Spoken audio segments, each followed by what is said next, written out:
రాష్ట్రంలో దళితులపై వరుసగా దాడులు హత్యలు జరుగుతుంటే సామాజిక న్యాయబేరి అంటూ మంత్రులు బస్ యాత్ర చేయడానికి సిగ్గులేదా అని మాజీ ఎంపీ కాంగ్రెస్ పార్టీ రాష్ట్ర నాయకులు జీవి హర్షకుమార్ ప్రశ్నించారు.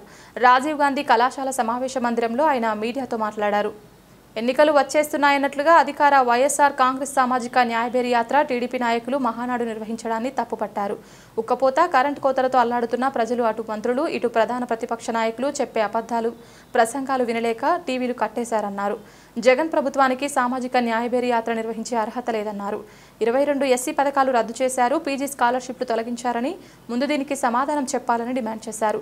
ఈ 3 ఏళ్లలో ఎంతో మంది దళితులను పొట్టన పెట్టుకున్నారని అయినా ముద్దాయిలను అరెస్ట్ చేయడం లేదని తీవ్ర స్థాయిలో ధ్వజమెత్తారు. హోంమంత్రి తానేటి వనిత ఇలాకాలో ఇబ్రహీం అనే దళిత యువకుడిని అగ్రకులానికి చెందిన వారు హత్య చేసి పోస్టుమార్టం నివేదికను తారుమారు చేశారని హర్షకుమార్ ఆరోపించారు. విలేకరుల సమావేశంలో హత్యకు గురైన ఇబ్రహీం తల్లిదండ్రులు ఎర్ర రామకృష్ణ పాల్గొన్నారు. అక్కడ ఒక పాస్టర్ గారు గుడి నడిపిస్తుంటా ఉన్నాడు. గుడి ఎత్తైన స్థలం మీద ఉంటుంది, కొండ లాంటి దగ్గర. ఆ గుడి పక్కకే ఇల్లు ఉంటుంది, ఒక్క బెడ్రూమే. పాస్టర్ గారు 2 కొడుకులు ఉంటారు.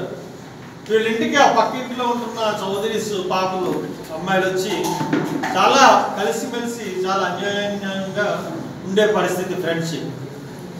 దాంట్లో పెద్ద అమ్మాయికి పెళ్ళి అయిపోయింది, అదే ఊళ్ళో కాపురం చేసుకుంటున్నారు. అయినా కానీ పాస్టర్ గారి ఇంటికి వచ్చి వాళ్ళకి సాయం చేయడం, ఏదైనా వండి పెట్టడం కూడా చేసే పరిస్థితులు ఉన్నాయి అంతా.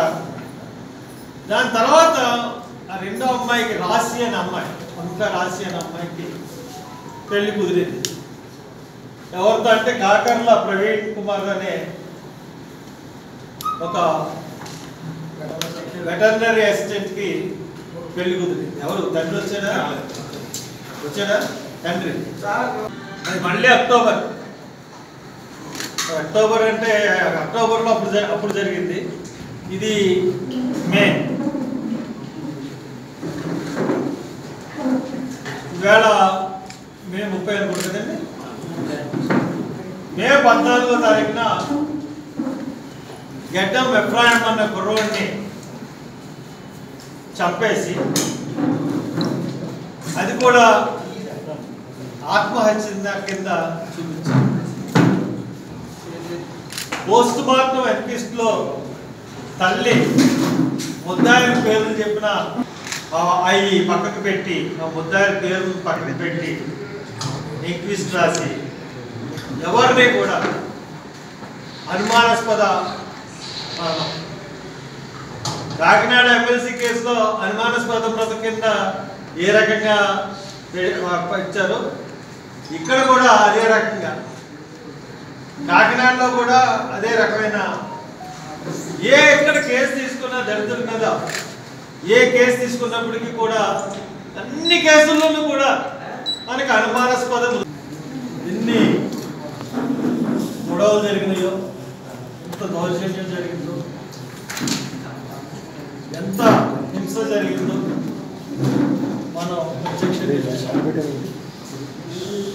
దాంట్లో ప్రధాన ముద్దాయి నేను ప్రతి చోట కూడా నేను చెప్తా ఉన్నా, దీంట్లో ముద్దాయి అంటూ ఎవరైనా ఉంటే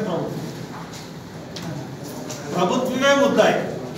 కారణం ఏంటంటే జిల్లాలు విడగొట్టాలన్న ఒక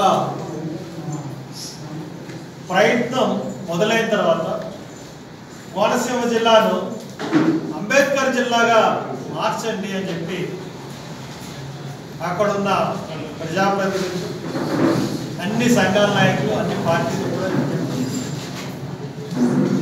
అందరూ విజ్ఞప్తి చేస్తూ ఉన్నారు. కాబట్టి ఇప్పుడు మార్చేస్తే మాకే క్రెడిట్ వస్తుందని అనుకున్నాను కాబట్టి కోనసీమ గారు చేయకుండా ఎన్టీఆర్ జిల్లా, అల్లూరి సీతారామచంద్ర జిల్లా, అన్నమయ్య జిల్లా, సత్యసాయి జిల్లా అని ఒక 4 జిల్లాలకి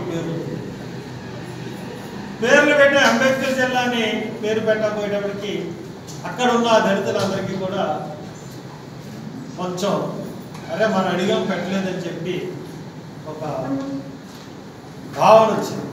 భావన వచ్చి అక్కడ నాయకుల ప్రమేయం, వైఎస్ఆర్సీపీ నాయకుల ప్రమేయంతో అక్కడ ఉద్యమం చేపట్టింది. ఆ ఉద్యమం అంబేద్కర్ జిల్లా సాధన అని పెట్టి దాంట్లో మంత్రి యొక్క అనుచరులతో ఉద్యమాన్ని మొదలుపెట్టి 2 సార్లు పిలిచిన ఎంపీ అయినటువంటి నన్నే పిలవకుండా ఆ ప్రోగ్రాం చేద్దాం అనుకున్నాను.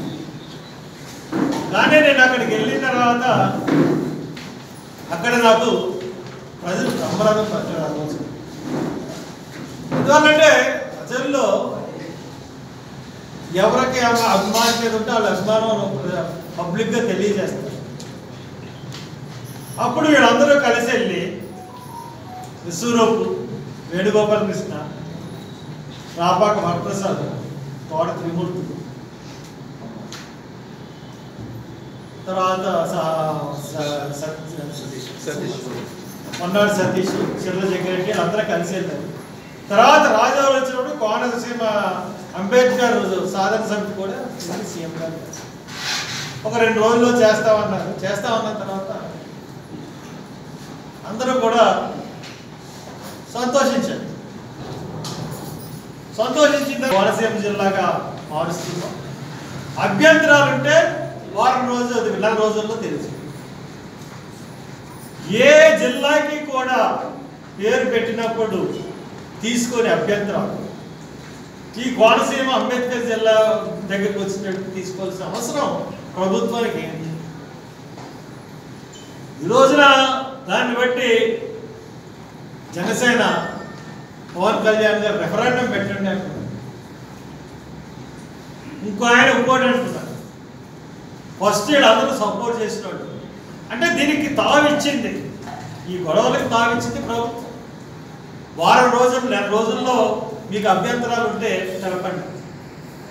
4 రోజుల్లో అభ్యంతరాలు ఉంటే తెలపమంటే నాయకులందరూ వెనక నుండి కుర్రోళ్ళందరినీ కూడా ముందు తోసి అభ్యంతరాలు తెలపడానికి పంపించినప్పుడు ఆ అభ్యంతరాలు స్వీకరించడానికి కూడా కలెక్టర్ కానీ ఎవరు కూడా లేదు. దాంతో అంట్రెస్ట్ ఏర్పడి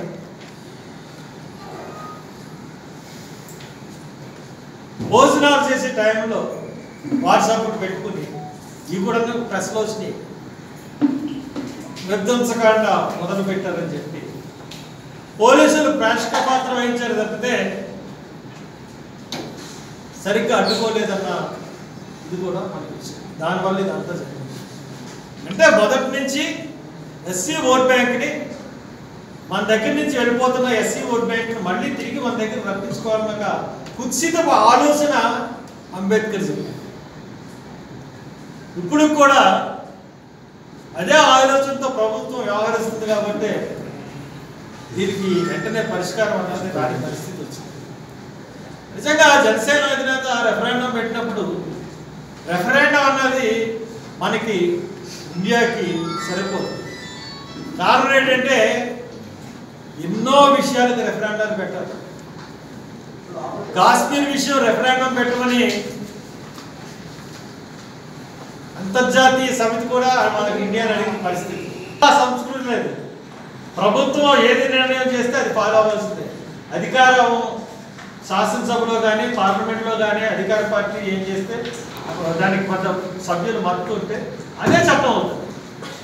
కాబట్టి పూర్తి మెజారిటీతో ఉన్న వైసీపీ ప్రభుత్వం ఏం చెప్తే అదే జరుగుతుంది తప్పితే రెఫరెండం పెట్టాల్సిన అవసరం కానీ లేదు. దాని మీద రెఫరెండం మీద అవగాహన లేక మా పవన్ కళ్యాణ్ గారు మాట్లాడారేమో అని నేను అనుకుంటున్నాను. మీరు ఒకసారి రెఫర్ చేసుకోండి సార్. రెఫరెండం అన్నది ఇది లేదని నేను తెలియజేస్తున్నాను. ఎందువల్లంటే మనం రెఫరెండం పెట్టమంటే రాజధాని మీదే పెట్టమన్నాడు వచ్చి, ప్రతి విషయం మీదే పెట్టమన్నాడు. రెఫరెండం సిస్టమ్ అన్నదే మన దగ్గర లేదు.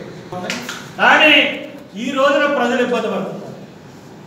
ఎందువల్లంటే కోనసీమ అంటే